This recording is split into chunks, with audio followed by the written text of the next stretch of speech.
ready for the Blackout Part 2? Come to this blackout ready to have fun. In July 16th in Atlanta, Georgia. It's almost time for the blackout.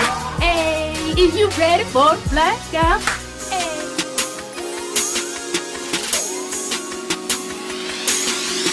What's going on YouTube?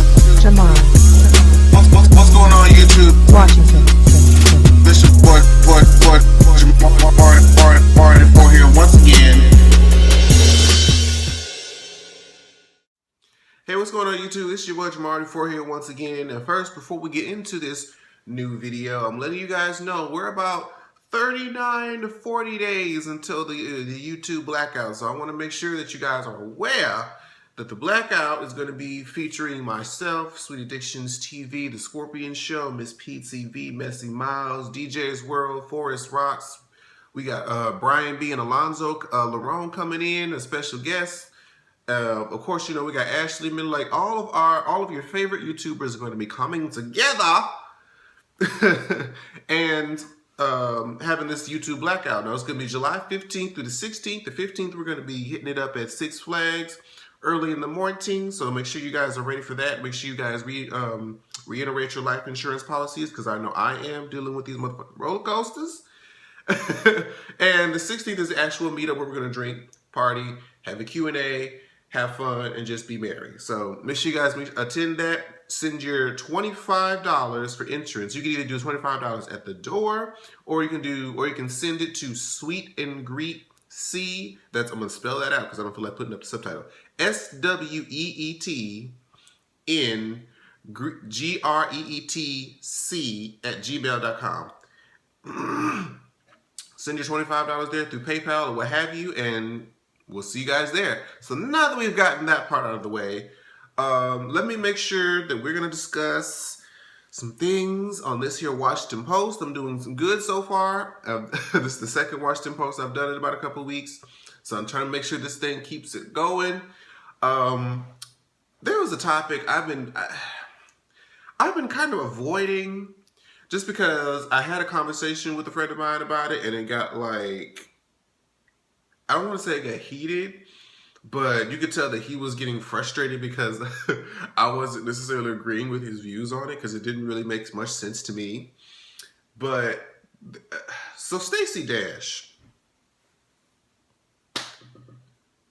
I have never spoken about Stacy Dash on my channel before, and hopefully this will be the last time. But I have to mention her to get to the bigger general topic here. And that deals with this whole thing about, I believe was it Target that started this? I can't remember which company it was that started it. But this whole transgendered hashtag free to pee, who should go into who use what restroom, this, that, and the fourth, and all this controversy about you know, the dangers and this, that, and the fourth. Now, Stacy Dash said that she believes that the transgender people should just go in the bushes. Now I'm like, what kind of, has there been no such thing as human rights? Like, how are you gonna tell somebody to be like a dog and use the bathroom in the bushes? Like, I can't for the life of me understand why this is such an issue now about transgender people using the bathroom. I know for myself and for the vast majority of the population, whenever I go to the bathroom, I just want to pee. I just want to do number 2 if I have to. I just want to wash my hands. You know, usually we're in and out of there within about five minutes or so. No, if you're not, I mean, if you're doing number 2, you might be there a little bit longer. But if you're just going in, pee, wash your hands, you done. This whole concern about my children and them being raped and taken advantage of, and how would you feel of sending your daughter into a bathroom where a man can dress up as a woman, call himself transgender, and rape your daughter? Let me tell you something. I want you, with this whole children debate, I understand that it's a concern, but I want you to show me the number of cases of children getting raped in the bathroom as opposed to children getting kidnapped and raped just on the street. Okay? if you feel like your child is unsafe in the bathroom, you should be in the bathroom in there with them. I don't care who has a problem with it. I'm gonna be like, if I feel unsafe, then I'm gonna go in the bathroom with them. Or find a unisex bathroom or what. I highly doubt that the cases of children being harmed in the bathroom is as high as if you're trying to tell people to go to their respective bathrooms. If you try to send a transgendered woman who was naturally born a man but is transitioning into a woman, looks like a woman, you couldn't tell what they look like from the outside. If you try to send them and force them into the men's bathroom, I can guarantee you that they're in more danger being in a men's bathroom and being beaten to death than a child getting molested or raped in a bathroom. Because I can tell you that I highly doubt that a man is going to go through enough lengths to go out in public and wear makeup and look like a woman just to get to your child in the bathroom. Okay, I'm sure that they can find other ways outside of the bathroom to get to your child. That's what you need to be worried about. I'm not so much concerned about the bathroom part. That's the part that confuses me. I'm sure that there's more cases of transgender people being killed and raped on the street than you just forcing them to go into the bathroom with a whole bunch of men. Like you're like sending them into the lion's den. So that whole thing, I don't even see why this is even an issue now, because I can guarantee you that transgender people have been using the bathroom this whole time. They're just not all of a sudden just figuring out, oh, I have to pee. They've been peeing next to you for years. Okay? This is not the first time. Wait, I had to sneeze. Ooh, excuse me. This is not the first time the transgenders have all of a sudden had to go use the bathroom. They've been using the bathroom for years. There's not going to be like a hall checker checking your genitalia every time you enter a public restroom. That's just not going to happen. Whatever you look like, go and use the bathroom however you've been using the bathroom this whole time. They're not going to try to stop you. If you've been a transgender woman for, say, 20 years, they're not going to stop you from using the women's bathroom all of a sudden. Like, there's no one who's going to check if you have a dick or not.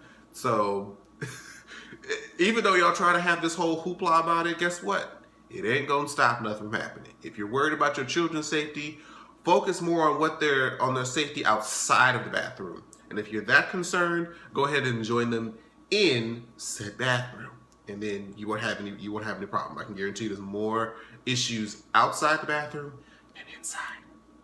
Next, I want to quickly talk about Tamar and this whole Steve Harvey interview that she had. Now, I just watched the Scorpion show yesterday, and they mentioned something interesting that I kind of thought about in myself too.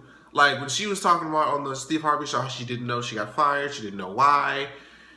Usually, if ever you're let go from a job, usually you can narrow it down to a top 3 reasons why you probably got fired. Like, you can think back to whatever issues you may have had with, upper production, management, projects you may not have done so well on, or just any reason why they think to fire you. Nobody is going to fire you with no real reason. I don't know if there's a clause or a law that says in any particular state that you can fire somebody without, some kind of reason as to why. But if you're not laid off, now people can get laid off for, whatever reason, but fired, you usually have to give some sort of a reason why. Okay? And for her to say that she didn't know, and then there's all these posts coming from the reel saying, oh, she had issues with production and the cast members, but Lonnie had that whole video about, everybody loved Tamar, and Tamar saying, I didn't have a problem with the cast members, so it's just weird. And then they were saying that she probably knew about this long before it actually came out, because I was watching the Braxtons yesterday, and that aired this past Thursday, and I'm seeing her whole reaction and her telling Tony, but I'm like, well, this just happened. Usually they film these reality shows at least 3 months in advance so they can edit and put all the stuff together. So I'm like, how did they have this footage when this just came like a couple weeks ago? I highly doubt that they just filmed that a couple weeks ago. That's highly unlikely. So I feel like she probably knew about it, and it probably just now is coming out. I guess, about it. But it was just odd how they timed it where the episode aired this day. That same morning, she had that Steve Harvey morning show. And then afterwards, now she signed a contract with Steve Harvey for her own talk show. Now, I'm not going to hate on Tamar because I was almost positive that she would have another avenue to be on television. However, even though her getting fired from The Real is, of course, probably devastating to her, I'm sure she enjoyed her job, this, that, and the fourth. I always thought that maybe in the back of her mind, The Real was sort of keeping her away from music, which, if we saw, early on in her career, she was always so gung-ho about, I want this single, I want to sing, I don't want to be, in my sister's shadow, I want to, be this big star, this, that, and the fourth. And so when her music career started, it was, great for the first album. And then when the second album came out, she mentioned something in the Braxton Family Values about not being able to promote it. So I'm like, okay, I don't know what the reasons may have been for that. But if that was the case, if you being fired from The Real, and I know you're just shooting for the Braxton Family Values and Tamar and Vince, if that's the only thing that was, if you get that much more free time, I would think she would be excited to get back to focusing on her music, which is what initially brought her out and give her the attention anyway. Most people want to hear Tamar sing. People may not be so much all that gung-ho about her personality, but people feel like her persona is a little bit too much. But one thing about it is they can always say that bitch can sing. So it seems like you would want to focus more on the music, because not like the last album was bad. Calling All Lovers is actually really, really good. But because it didn't get promoted the way that it could have been, it's, not viewed publicly that way. But, those of us who did, give it a chance and really listen to it can say that it was a really good, R&B album. However, I hope that this doesn't further stall a third album, because I think that she would have a lot to say at this point and put it in her music. Oh, excuse me. And even when she does this talk show with Steve Harvey, what is Tamar going to talk about there that she wasn't already talking about on The Real? Now, The Real was kind of giving I don't want to say immature, but their topic, reservoir was kind of beneath them. These are women in their mid to late 30s, some early 40s, if I'm not mistaken, but they're talking about things that college girls talk about. And it's not like people aren't interested, but it just seems like with the kind of experience that they have as women and what they can bring to the table and the kind of issues that are out here right now, it seems like they could use that platform for much bigger things than waiting for your boyfriend to text you back. Things like that. It's just like, let those other shows that, are geared to that audience handle that. Like, y'all have I believe, a bigger demographic that you can really, relate with. And so I'm not sure what she's going to talk about. I hope she doesn't do that whole juvenile lane again with the topics. I'm not sure if Tamar can hold a full hour-long talk show by herself, because somebody mentioned that Tamar stands out when she has other energies to kind of bounce off of, as opposed to just it being her and her alone. So I don't know if she's going to change. I don't know how she's going to revamp her persona on television. We're just going to have to wait and see. But I hope that she doesn't stop her singing, because that was what made Tamar a star, more so for me. So I hope she gets back to that. I really do. Next, I'm going to talk about, this story that came about last weekend about Harambe, the gorilla, and the child falling into the gorilla pit and then them shooting and killing the gorilla. Now,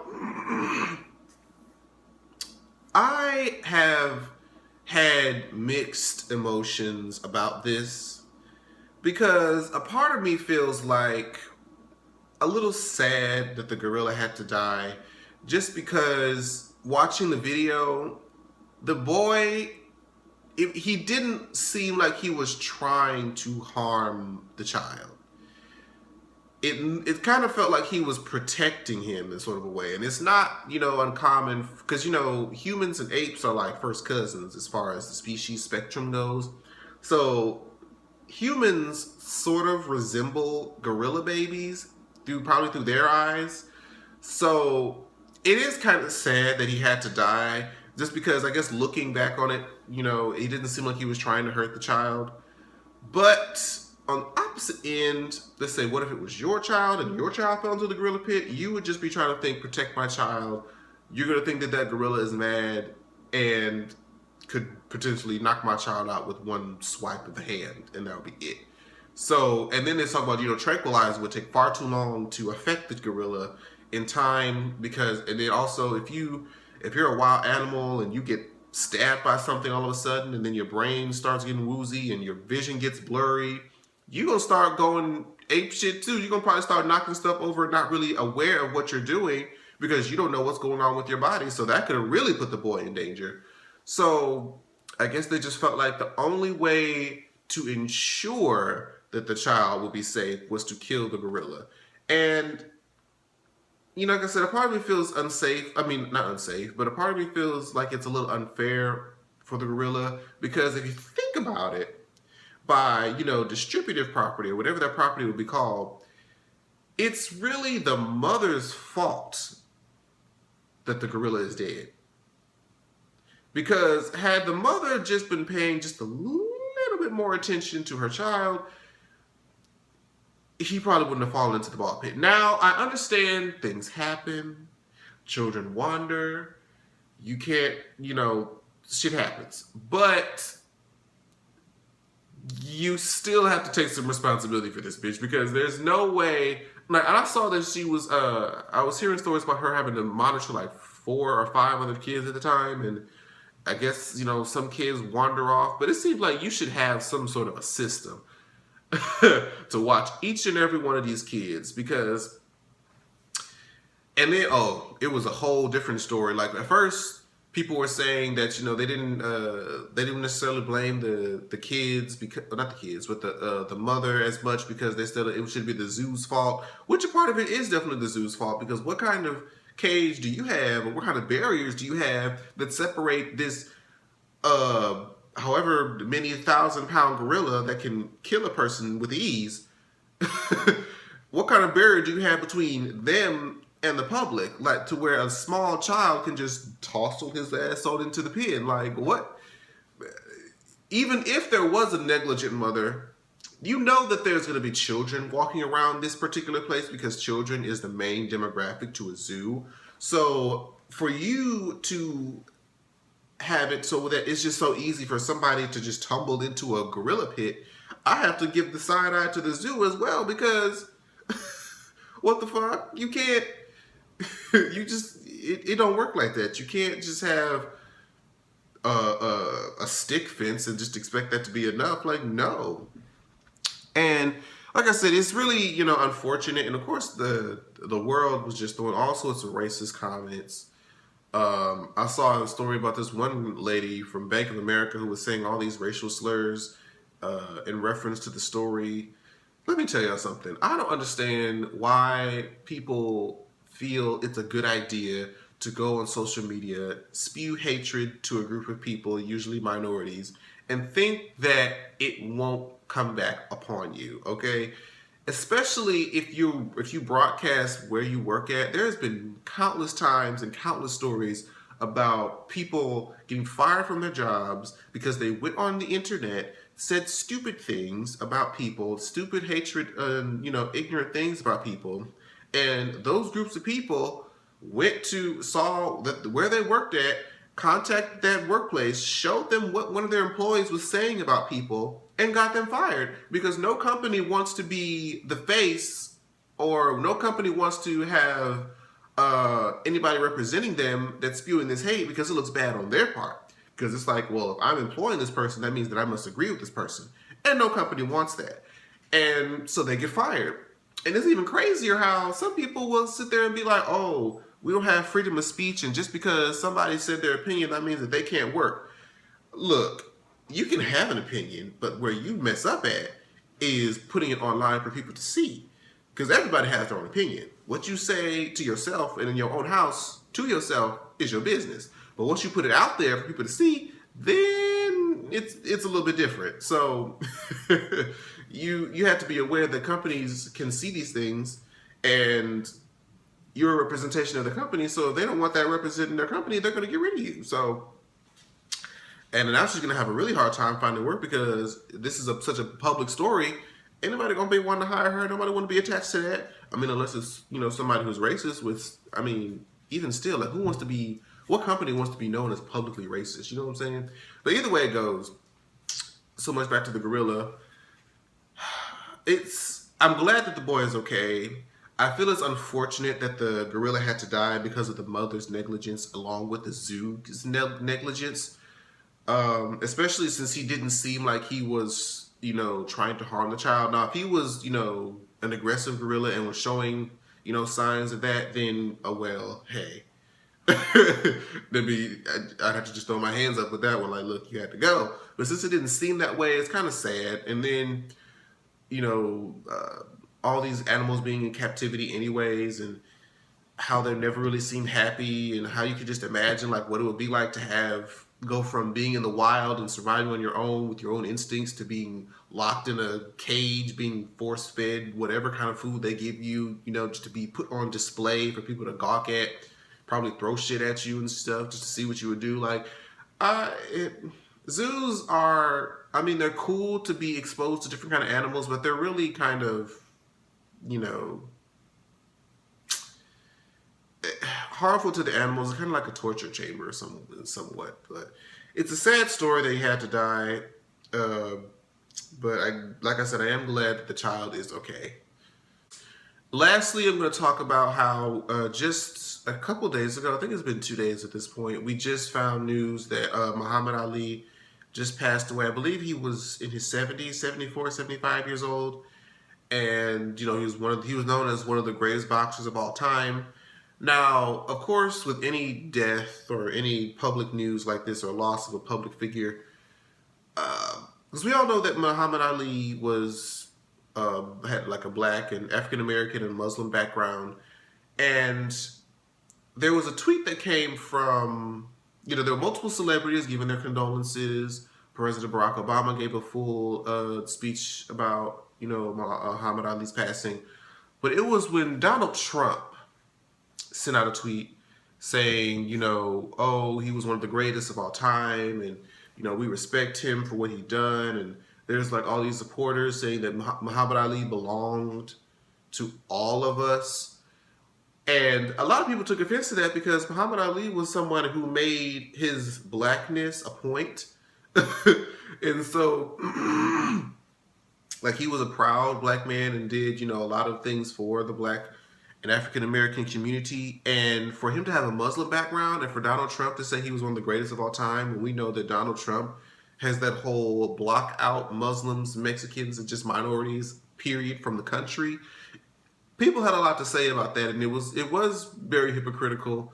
And it's just like, and then with all these violence at these Trump rallies, I'm just like, this is just what's going on with Donald Trump running for president. You can only imagine what it would be like if he was elected. Oh my God. Oh my God. So, I guess rest in peace to Muhammad Ali, giving out prayers and condolences to his family and friends and loved ones.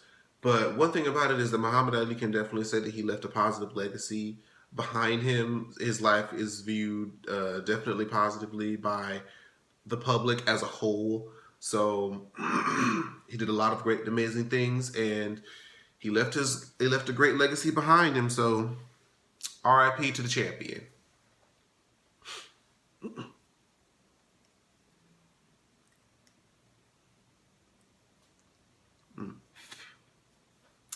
And that's it for this week's episode of the Washington Post. Make sure you guys like, comment, and subscribe. Share me some of your thoughts about some of the topics that we discussed here. I'll be happy to hear what you guys think. Leave it in the comments below. I'll be responding, and I will see you guys next time. Bye-bye. Like, share, subscribe. Tamar, Washington.